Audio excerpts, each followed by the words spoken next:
asalaamaaleykum mbokku téléspectateur ngi leen di jaajëfal kon niñ koy baaxoo di defee saa su nekk rek ci seen i programme d'actualité tey nag ñu am mbégte ak contentement dalal ki nga xamante ni moom mooy président Boubacar Seye nekk président organisation bi di Horizon Sans Frontières tey ñu fas yéene waxtaane lépp li nga xamante ni soxal na actualité Sénégal rawatina bitim réew dañ koy bàyyi rek nes tuut mu daal di nuyoog mbokku téléspectateur yi koy seetaan bu ko defee ñu daal di dugg ci li nga xamante ni moom mooy waxtaan wi monsieur ñu ngi lay nuyu. waaw maa ngi leen di fay maa ngi nuyu aussi les téléspectateurs de Khass TV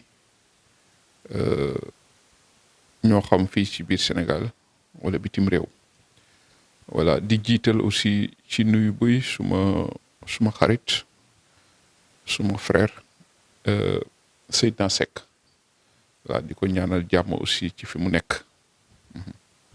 Monsieur Seye tey ñu fas yéene waxtaane li nga xamante ni moom moo soxal sa arrestation bi nga xamante ni am na ci aéroport international bu Diass bu Blaise Diagne ginnaaw bi nga xamante ni am nay propos yoo yëkkati daal di koy jagleel immigration clandestine ak ay koppar yu nga xamante ni Union européenne da ko teg ci li nga xamante ni moom mooy gouvernement bu Sénégal boobaak léegi tamit ñu gis ne nemmeeku nañ ci arrestation bàyyiwaat nañ la bàyyi néggandiku ngir nga mën a delluwaat sa kër boobaak léegi ana ban jafe-jafe nga am ci sa wàllum dundin. waaw xam nga sama arrestation ak sama emprisonnement dafa bàyyi ay séquelles vu condition de détention yi ñu nekkoon donc tey effectivement du point de vue santé maa ngi faj un diabète boo xam ni aw ma ko woon ba may dugg prison donc ci loolu laa ko jëlee donc problème boobu laa nekk nii maa ngi nekk en régime maa ngi naan ay garab di faj diabète boo xam ni détention bi moo ma ko indil une détention arbitraire parce que jaroon na détention parce que tey les faits daf ñu jox dëgg après mon arrestation gis nga li xew ci dëkk bi yëpp les cendres sont toujours là jeunesse bi moo jóg fippu wane ni gisuñu seen bopp ci système bi fi nekk ñun lii lañ doon bañ lii moo taxoon ñuy alerter moo tax ñu ne leen woon koppar yi nga xam ni Union européenne dugal nañ ko ci Afrique ci biir Sénégal dans le cadre de la lutte contre l'immigration clandestine koppar yooyu est-ce que fa mu waroon dugg na fa est-ce que ña ko waroon jot nañ ko ñun loolu la ñu posé comme question ñu nekk dans notre mission de veille d'alerte et de sensibilisation parce que immigration clandestine mu ngi rey doomu Afrique yëpp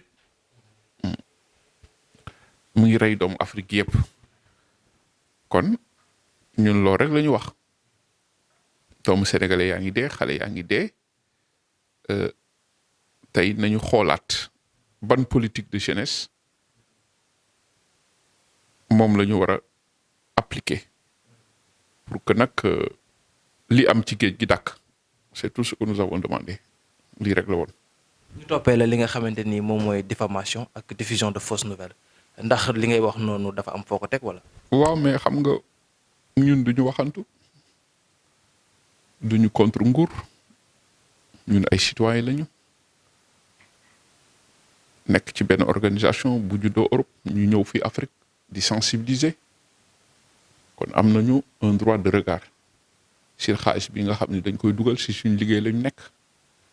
te je crois que amuñu benn intérêt wax lu dul dëgg la preuve en est que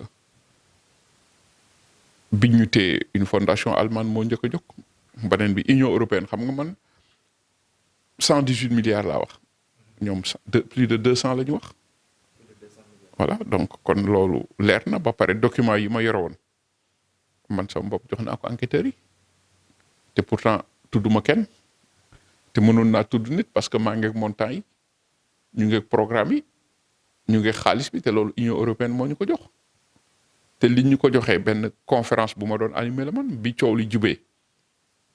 ci ki fa représenté woon ki fa taxawloon Union européenne woo ma ni ma boo ma joxee sa mail dinaa la jox liñ fi dugal yëpp parce que daf nañu ba pare 2 semaines après sax daf maa far recevoir avec une délégation à l'Union européenne xam nga loolu mënuñu ko inventé kon ñun li ñu gis la ñu wax yokkuñu wàññiwuñu liñ ñu wax moom moo fi nekk ci ay programme mu ngi noonu moo tax biñ ma téye bis bi diffamation lañ njëkk a wax après ñu génnaat ci ni diffusion fausse nouvelle voilà collé la benn article ni mandat de dépôt yooyu yëpp nag tey je crois que yu ñu wala xoolaat la ci dëkk bi pour que mu am quand même pour que ñu bàyyi cette justice politique voilà pour que mu xaw a am quand même une justice indépendante pour que mu am une séparation des pouvoirs ba nga xam ni dootoo toog rek nit neexu la rek nga complot téye ko Sénégal war na mën a dépasser fii et je crois que dinañ ci wax nañ ci xeex aussi parce que dossier bi du jeex dinañ ko yóbbu fu mu war a yóbbu yëpp pour que yu mel ni abus yu mel ni dootul amati parce que tey li xew tey c'est juste une violation de la dignité humaine dans sa déclinaison démocratique donc loolu la ñu war a xoolaat Sénégal parce que gis nga sax ni mu mujjee suñ demee ba président de la République moo jógaat taxawaat dëggal li ma wax di laaj un mémorandum kon nga xam ni y a un problème yooyu yëpp yu ñu war a xoolaat la ci dëkk bi waaw. sa nekkin ci li nga xamante ni moom mooy prison bu Sénégal gis nañ ne li nga xamante ni moom mooy doomu adama joxuñu ko ak yelleef bu mel ni bu duggee prison rek dañ koy jël mel ni bàyyi ma lañ koy jàppee. waaw malheureusement c'est comme ça hein donc maa ngi koy wax keroog xam nga suñ la téye ñu ne devant le procureur les gens ne comprennent pas il faut que Sénégalais yi comprendre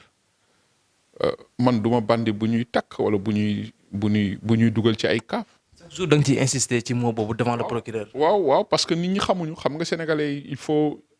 ils n'ont pas compris nu ñu ne kii dañ koy yóbbu devant le procureur ñu foog ni rek da ngay ñëw ñu teg la benn chaise procureur toog boo ñëwee ci kaaf lañ lay dugal ça il faut arrêter ça parce que am na ñoo xam ni kenn waru leen toroxal parce que dafuñ lu ñuy toroxale après nga dem ñu coller la benn motif yóbbu la ni mandat de dépôt ñun bi ñu egsee Cap Manuel boo xoolee man wax dëgg yàlla sax ci garde yi ñoom ñëpp maa ngi leen di nuyu aw ma benn traitement dégradant parce que ñu ci bëri xàmme nañ ma ndeysaan ba bi ñu ñëwee sax dañ lay dugal ci ay box ne nañu summeeku mais am na kenn koo xam ne bi ma xoolee daf ma ni non yow man pratiquement damaa mujj des ak suma slip mais man mérité wu ma fu may summeeku ba ñu may def slip parce que dafuma ko fi ñu yóbbu ñu bi ñu demee itam dañuy wax ni prison bi lekk du fi dugg week-end bi rek lay dugg ñu ne Covid mais dama comprendre aussi su lekk duggee samedi li tax mënta dugg lundi wala mardi bon man je suis un régime spécial ña ma xam sax xam na ni su may ñëw fii Afrique Sénégal damay indaale samay yëfu bopp bon lekk ya fa nekk gënuma ña fa nekk waaye mënuma ko lekk donc daawuma lekk lu ma ci musaan ñam sax damay wàccu lépp ba am benn xale bu ma bokkoon nekk day xaar ba guddi mu dem ci bitig bi jënd sunguf meew ba jënd cere boobu da ciy sotti ndox ba mu yéeg mu def ci sunguf meew ak suukar man su ko defee loolu laay lekk mën a tëdd su ma xëyee dem infirmerie parce que ay métit tey sa xol mooy métti bu subaa leneen ba mu jural ma diabète jour bi ñu may yóbbu pavillon spécial sax bi ñu demee man j'ai développé une crise cardiaque moo tax dañu mujj jaaxle nekk naa fa ba 2 heures 3 heures du matin dañoo mujjee li ñu gis dañu jukko xool ñu ne am na lu nekk fii xamuñu lan la ñu woowaat yeneen médecin yóbbuwaat ba fa den ñoom tamit xamuñu lan la dañu mujj yónnee benn équipe bu ñëw Bio 24 dafal ma benn analyse ñu testé xool ndax crise cardiaque la bi ñu nee bi ñu toogee xaar ko mu ñëwaat dans 1 heure de temps résultat yi génn ñu ne au moins du loolu ci le médecin bi jël la responsable ne dama koy téye lundi ñu yóbbuwaat ko pour des analyses beaucoup plus approfondies voilà entre temps sama suukar rek yéegoon na ba ay 3 et quelques ci loolu moo ma jox ni diabète donc les mauvaises conditions de détention yoo xam ni je crois que nañ ko xoolaat parce que quand même on ne méritait pas cela et moi l'opinion internationale yëpp war nañu xam li xew Sénégal donc je crois que nit ñi war nañ jóg aussi ba nga xam ni kenn dootu fi d'accord ci ay nit ñu toog rek da ngay complot ci nit rek parce que neexu la nga ni da nga koy éliminer physiquement je crois que war na mën a jeex Sénégal.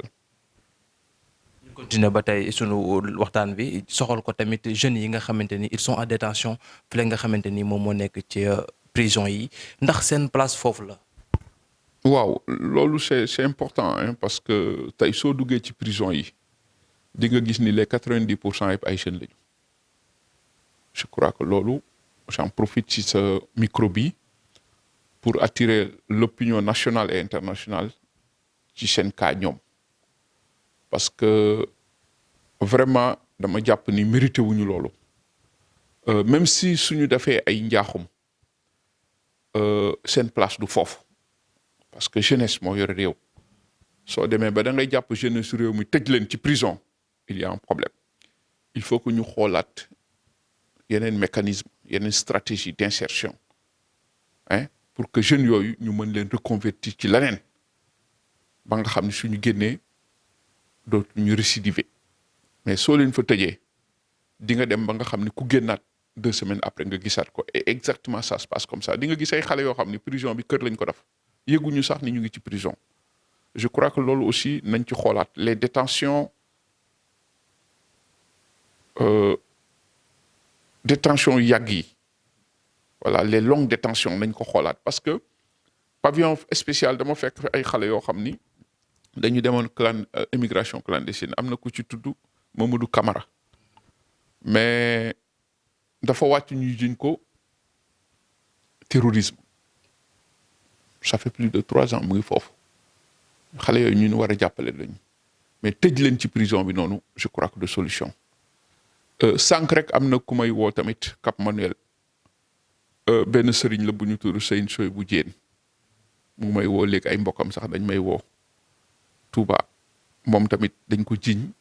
terrorisme te xel mi sax souvent dafa am ay problèmes yoo xam ni souvent du xam sax la muy wax yooyu tamit je crois que ñu war a xoolaat la. terme boobu dañ ko jël di ko fawee te nekkul terme moo bu xamante ni moo bu oyof la di terrorisme ndax gis nañ ne manifestation yi weesu rek gis nga ministre bi mu génnee ndawi réew mi terrorisme la leen daal di génn. waaw moo tax nag il faut que ñu xoolaat parce que su fekkee jeunes yi ñoo jóg parce que dañuy réclamer beneen modèle de société dañuy réclamer beneen contrat social nga tëb ni terrorisme des déclarations tendancieuses mais nañu mesurer un peu hein parce que sinon les conséquences risquent d'être fâcheuses parce que yaa ngi xëcc l'opinion internationale naan leen Sénégal c'est un nid de terrorisme te tey damay rappeler wu dañu nekk ci une situation géostratégique boo xam ni avec la découverte de ces hydrocarbures le Sénégal fait l'objet de beaucoup de convoitises yàqkat yaa ngi fi ñëpp a ngi fi parce que dafa am ce qu'on appelle un dumping migratoire loolu moo tax ñoom ñu jóg dans les perspectives de solution sax nee naa leen teg leen un ministère chargé des migrations internationales boobaa ku fi dugg Sénégal tukki la ñu wax mobilité croissante ku fi dugg dinañ xam lu ko fi dugal ku fi fanaan dinañ xam fu mu fanaan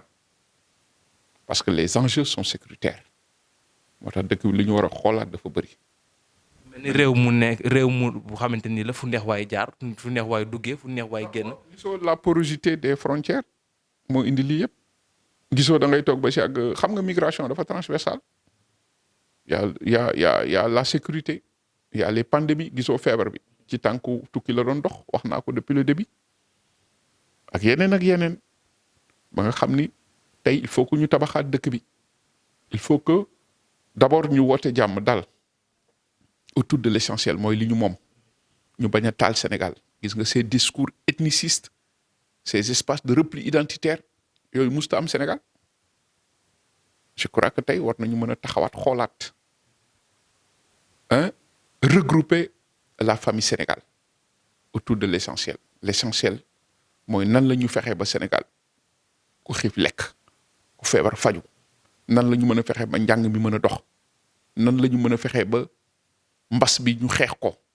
nan la ñu mën a fexee ba immigration clandestine ñu téye ko